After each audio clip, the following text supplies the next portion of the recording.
Hello there, World of Tankers. Welcome into the channel. I'm, of course, your host, Droodles Blitz, and in today's video, we are going to be talking about and showing a brand new Tier 8 medium tank called the Lanscen C.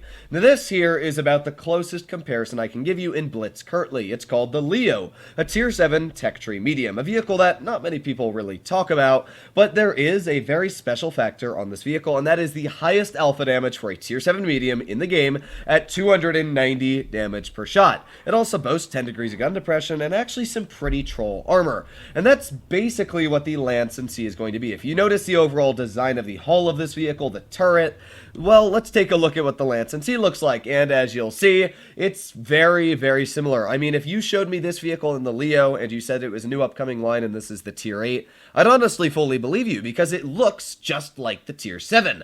Now, I do know fairly quite a bit about this vehicle because I actually own it on World of Tanks PC, and it has some incredible things going for it. First of all, a very high penetration gun. About 208 millimeters of penetration on the standard on PC. That means if you are running calibrated, you can get it upwards of around 220 millimeters of pen. Pretty solid, and that means, of course, the premium is going to be upwards of 250, 60 millimeters of penetration. Not to mention, it has 320 damage per shot, with around 2,500 damage per minute. Now, when you add those two things together, this thing has very high DPM, super high alpha, and as well, it comes with 10 degrees of gun depression, which makes it very flexible on basically any ridgeline. In fact, if you want a full HD view of this tank, this is it in my World of Tanks PC garage. Now, I will say, armor-wise, it doesn't have much. Just like the Leo, I mean, you can see it looks pretty thin, and it is very, very thin. You will cut straight through the armor of this tank. If it's hull down, you just go through the turret,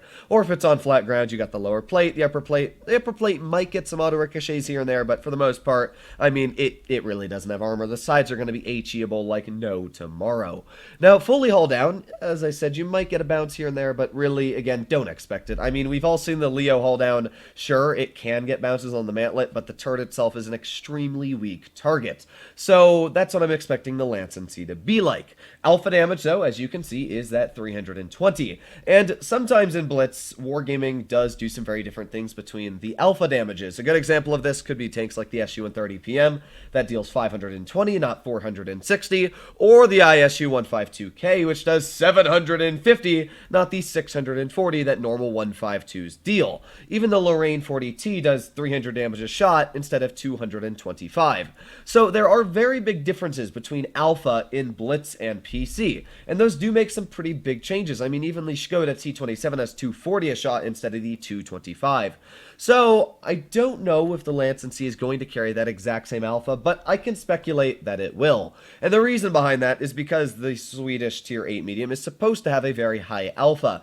And if they make it anything less than 320, it's not really going to be super high. I mean, the average alpha for a Tier 8 medium is around 280 for almost all Russians. The T54 Mod 1, the T54 Lightweight. Now we got the 200 LT. Sure, those were two lights, but it's still a good example. I mean, we got the, Mod 1, 44. There are so many Type 59. The list goes on and on and on. So I don't really think this tank would be anything special that anybody would care about if it had a lower alpha. Another thing that's pretty impressive about this tank is the dispersion. Now on PC, it's 0.35 dispersion, which is like the same as an E100. But one thing you need to keep in mind is that this vehicle is a lot different on PC than it would be on Blitz. Accuracy is not as good as it is on PC as it is on Blitz. I mean, a good example of this is the WZ-120, which is sitting at 0.37 dispersion. If we were to go into World of Tanks Blitz, and we go get up the WZ-120 GFT, you're going to notice the vehicle is not near 0.37 dispersion. It's actually 0.326. So if you took off about the same 0.5 or 0.4, the Lanscen C would actually be sitting at around 0.1, 0.2, or not 0.1, but 0.31 dispersion. Actually not too bad. I mean, you'd easily be able to snap shells. And as well, the vehicle on PC has around a 2.4 second aiming time, which is pretty solid. So what do I have to say about the vehicle in total? I think it's going to be a very solid tank. I mean, it looks very nice. It's obviously going to have PBR files, as most of the new tanks coming in are going to have PBR files. I can very confidently say that it probably will have a legendary camo. Judging that the vehicle on PC has a legendary camo, they'll probably give it to one on Blitz. I mean, it's very similar, the legendary camo actually on PC, to the MIL 1951 Viking, which makes sense because it is a Swedish tank, and Swedish are very accountable for being Vikings. Although I guess not really in the 1940s, but you get the point. It might actually have a very cool legendary camo that might be similar to this. But let me know what you guys think about the Lanscen C in the comments down below. We're still waiting for tanks like the Rampanzer to come out into Blitz. I don't exactly know when. I don't even know if they've been tested yet, but I'm very excited to see the new vehicles coming into the game. There's not much coming out in the future updates. I mean, I'm still waiting for the Wotb to be nerfed, and I'm excited, and as well I'm not excited for the 60 TP prototype, because as we all know, the 60 TP, it has big alpha, 600 a shot, but those tungsten shells for the 25 or 30 seconds that you can run them for brings you up to 680 average per shot, which is just crazy when you think about it.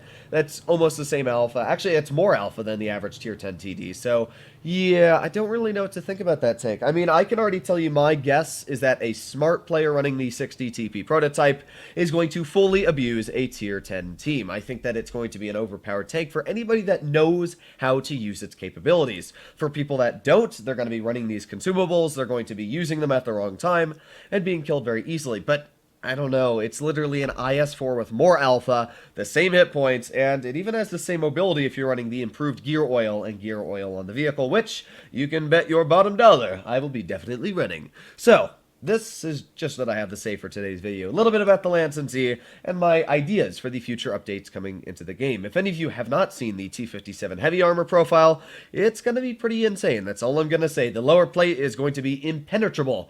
Yes, you heard that right. In fact, I actually want to show this really quick, just to show how ridiculous the lower plate is on the T-57 heavy in the next update. We got to go do Blitzhanger here.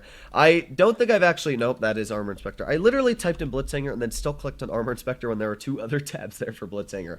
If we go to update 8.4 preview and we scroll all the way down to the bottom, this is the 57 heavy, and it changes a lot, you can see. So in 8.3, we all know the 57 heavy is a very weak lower plate, about 150 thick. I mean, it's the easiest thing on the planet. And you know, the turret as well, only about 220 thick. Even the thickest parts are only about 285. Now we look at the T57 heavy, and well, that lower plate is 421 millimeters thick. Sure, you can get this very, very low part, but really, this here is going to be a massive shell trap for people that are used to the old T57 heavy and don't pay attention to videos like mine or other YouTubers that try to keep you updated and informed on the newest vehicles in the game. So yeah, all as well, there's very troll spots in the 57 heavy turret now, a lot thicker here, but as well it's weaker overall. So interesting. That's all I'm going to say. Very interesting for the changes coming into the game. Other than that, there's really nothing accountable to talk about. I mean, the Panther's getting a slight nerf, but who cares? It's a Panther, it's a tech tree medium. It's not really anything that's going to change all too much. This, though, yeah, really not excited for this. Wow, wait, they're buffing it more? I didn't realize they're buffing it more. Oh, wait, it's going to go 42. Does that mean it's going to go 48 now forwards? It was 36. It's going to go 40. They buffed it again. Oh, my God. Well, here you have it, folks. The 60 TP is now going to be able to go 48 kilometers per hour forward, basically making now the IS-7 irrelevant. Well, we'll see how it is when it comes out. Hopefully, all of you enjoyed today's video. If you'd like to see more like it, please consider smashing that subscribe button down below. But other than that, stay happy, stay healthy, and I'll be seeing you in the next one. Bye-bye.